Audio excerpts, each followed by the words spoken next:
España tiene una de las mejores redes de carreteras de toda Europa. Somos uno de los países que tienen más kilómetros por cada 100.000 habitantes.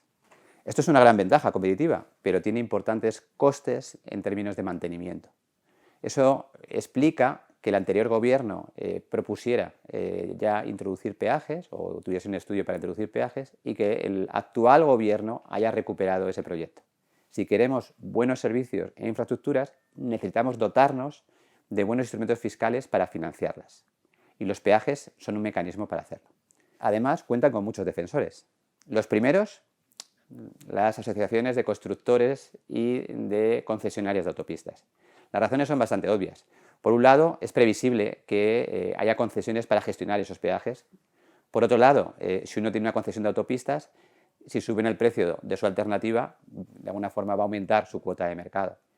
Y por otro, va a haber supuestamente un ingreso finalista para carreteras y mantenimiento, que va a estar un poco blindado con respecto a crisis o a necesidades en otros sectores. También hay importantes argumentos económicos a favor de los peajes. Uno fundamental es que hay otros modos de transporte que están pagando por el uso de infraestructuras. Se están tomando decisiones ineficientes porque la carretera no paga por el uso de infraestructuras. Y eso, por ejemplo, puede explicar que nuestra cuota en transporte del uso de transportes ferroviarios, de mercancías en transportes ferroviarios, es muy pequeña con respecto al resto de los países europeos. Después, porque hay un argumento con los peajes de equidad y de eficiencia. O sea, es importante, por un lado, que quien use la infraestructura la pague, pero por otro lado hay que transmitir a quien usa la infraestructura sus costes para que tome las decisiones adecuadas y eficientes en términos económicos. También hay argumentos negativos, también argumentos de eficiencia negativos.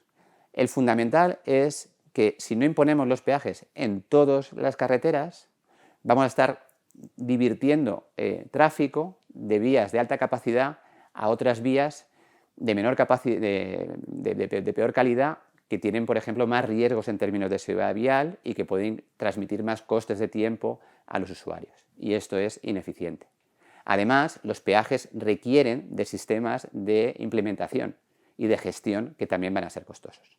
¿Existiría algún mecanismo fiscal para ayudar a los costes de mantenimiento que tuviese las ventajas de los peajes sin sus costes? Pues no vamos a descubrir América, existe y se llama el impuesto de carburantes. Tiene las características de los peajes. Cuando más usas el coche, más pagas de alguna forma por el mantenimiento de las carreteras. Tiene además la idea de que con un coste de implementación cero, porque ya existe, se aplica a todas las vías. Cuanto más peso tiene un vehículo, y eso aplica especialmente a los camiones, mayor es el coste de mantenimiento que está generando. Y esto de alguna forma también se captura por el tema de los carburantes. Pero lo que es fundamental es que el impuesto de los carburantes daría incentivos a utilizar vehículos más limpios.